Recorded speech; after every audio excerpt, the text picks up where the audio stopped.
Amazing.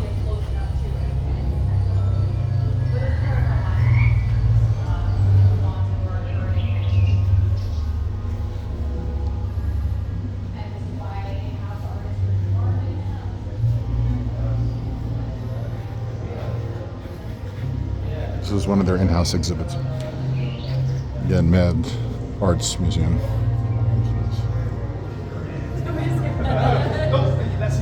I collaborated with Brian Eno. Does anybody know who Brian Eno is? Absolutely. Show of hands. Okay, alright. Well, this was a submission. This is all a program of my video works. And this was a video piece that I submitted, and it was accepted into an exhibition with Brian and Roger Eno in LA in 2001. And this is just sunlight going through my front door, which has kind of a glass crystal on it, and it created these patterns. And I just think there's something beautiful sometimes of just natural occurrences, as opposed to creating something with are the things that inspire me. More kind of humanistic types of things. So you get to see the beginning of the program, and I'll kind of keep talking a little bit more. This is visuals and music by me for my solo sound project. So the music came first, and then I created the visuals to the music, and it's kind of this pulsating kind of thing. It's all abstract for the most part, and I'm using found footage that I've taken from different archives of either 16mm film or video. I like working with kind of more vintage elements, and yeah, it's just supposed to, I don't know, not tell you everything all right away. You just kind of sit with it and dream a little bit.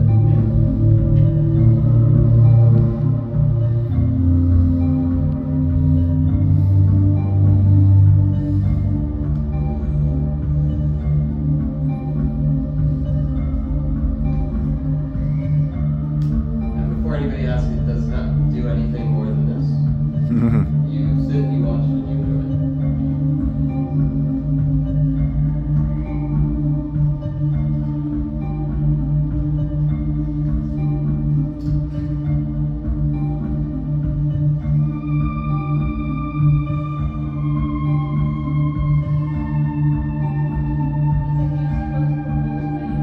Yes. It's a project I have called Light Foundation. Yeah, it's like a spoof off of Miami Night. So it's hydraulic hay, and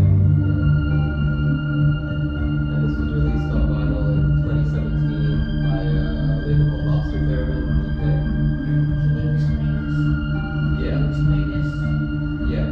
Yeah, so it's found footage, and it's meant to be kind of an abstract, surreal dream world that goes with the music. It doesn't really mean anything. Yeah.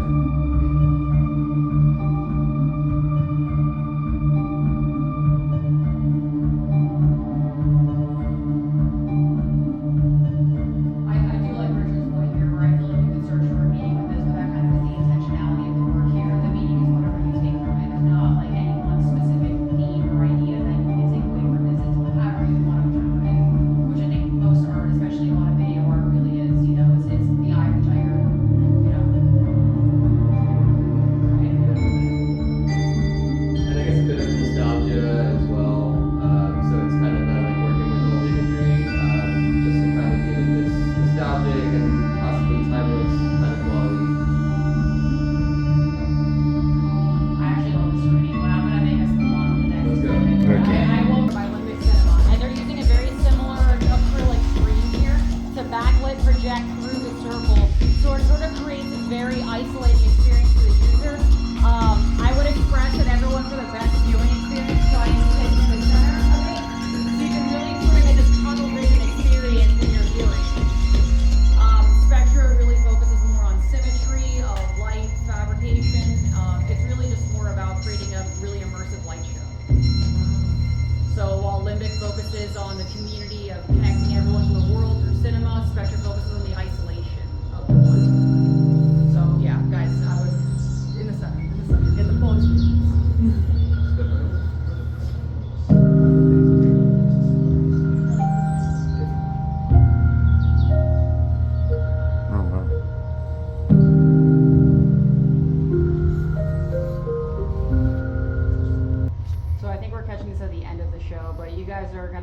experienced Olympic cinema, where there's no intermission here, but it will just start kind of the cycle again. But you'll see they also are very intelligent with their use of overspill with the projector lighting. So a lot of this series focuses more too on the overspill around the circle and kind of creating a very interesting dimension, I believe, to that.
Another fun fact about this work, you guys will notice that the sphere actually has a series of individual little holes. So we utilize a technology here called projection mapping, and that's how we're able to kind of map over a surface. So this is a backlit projection, and every individual hole is mapped. So that means the artist painstakingly shaped out every individual portion of it to be able to have the light bleed through it. And you'll see as the series kind of continues, or this plays through, the way the light shines through it has to be perfectly maintained. So shifts in the projector, anything, movement on the circle itself causes us to have to remap it. But it kind of is this labor of love that's so simple you'll never know.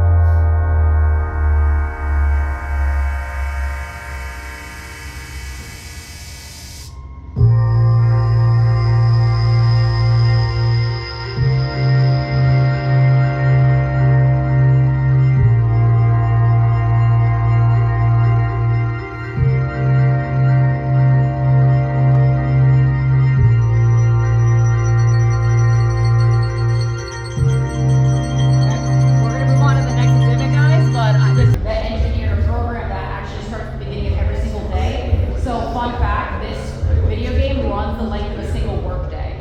And it's actually sort of a conversation about, like moving systems, how we're all sort of part of this, like, cogs in a machine, you could say.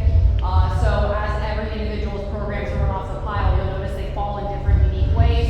And if you come back tomorrow, the shape they take as they fall will be a completely unique shape. So at the beginning of every day, we have a new person start to fall, and if you guys are here till the very end of the day, right at, I believe, 9:59, you will see the last person go to the edge of the cliff and watch. He does not jump. He's learned from the others.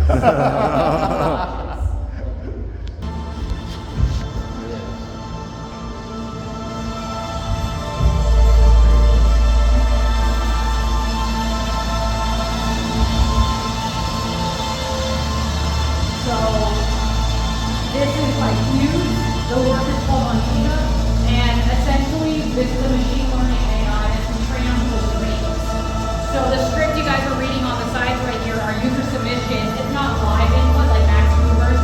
These are pre-recorded submissions that the artist or artist reviews receive, and you'll start to see here people have a narration that's going along with the script on either end of real dreams they've had, and the AI is trying to create and reimagine the dreams into real images, so you can experience those people's dreams along with them. So the few different dreams that are featured in the series is sort of like an intermission between the next one playing, but it focuses on different concepts of experiencing dreams, anything from like losing teeth to falling over seaside. And I really like the way that it sort of touches on, I think, a lot of our weirder dreams, I should say. The things that in a dream make sense, then you wake up and it makes no sense at all, I think are reimagined here in a physical way. There was oil in particular on the deck and legs, diving into the water. As soon as they went underwater, the view shifted from above to below the water. There were rocks, seaweed, and so on. I feel like with video art, a lot of people struggle to find connections in AI with human iteration or human creation, I should say. And I think this is a really healthy collaboration between the two, because dreams are something that are so intangible and so hard to reason that it can kind of only be done in direct justice by AI, which usually does have just a few fingers, maybe 7 or 10 words. There should be things that are very slight variations that are incorrect, but in a dream feel correct. Everything took place in program these with the AI program. I was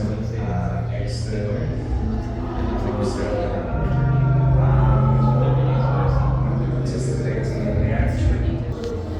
Yeah, same. I was getting your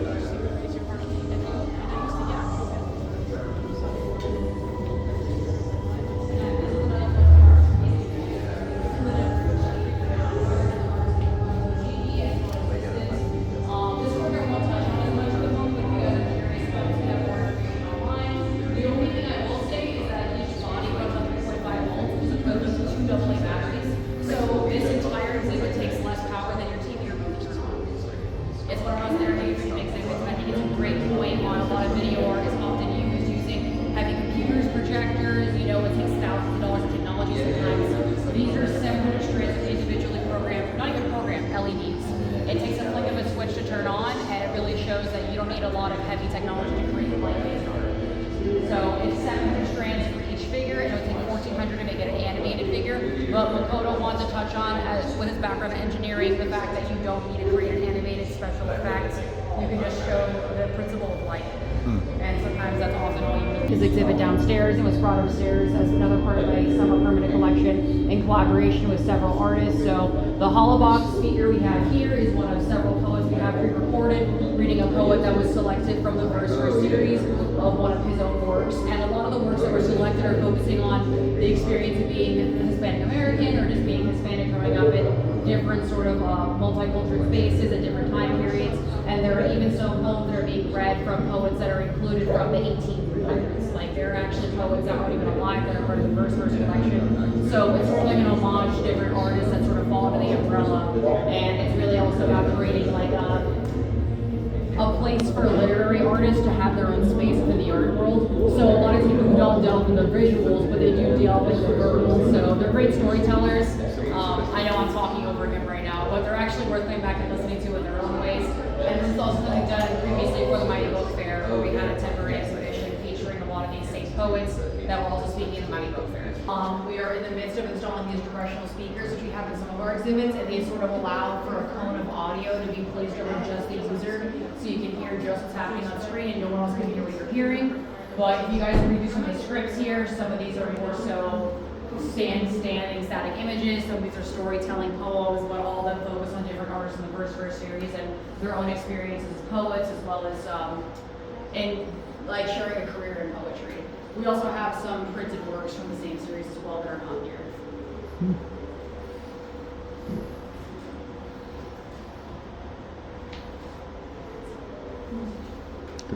But this sort of completes our series from like the current Ignite artists. So you guys will notice we passed through a few exhibits. Those are from our previous Ignite artists. Those are all on standby. Same with these. These will all be up for the following year. And next time by Ignite, all these will be gone.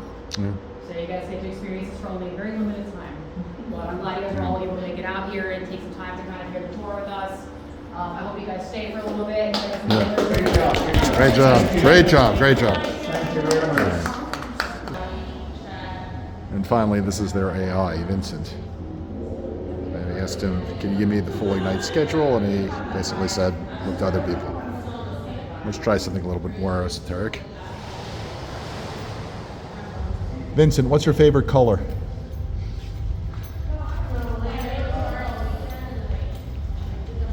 I don't have personal preferences, but I can tell you that many people enjoy the vibrant colors in the art installations here at Ignite Broward. Is there a particular color that you find most appealing? Purple. Purple is a fantastic choice. It's often associated with creativity and imagination, which fits perfectly with the artistic atmosphere of Ignite Broward. Enjoy exploring the vibrant art and installations, and let me know if there's anything else I can assist you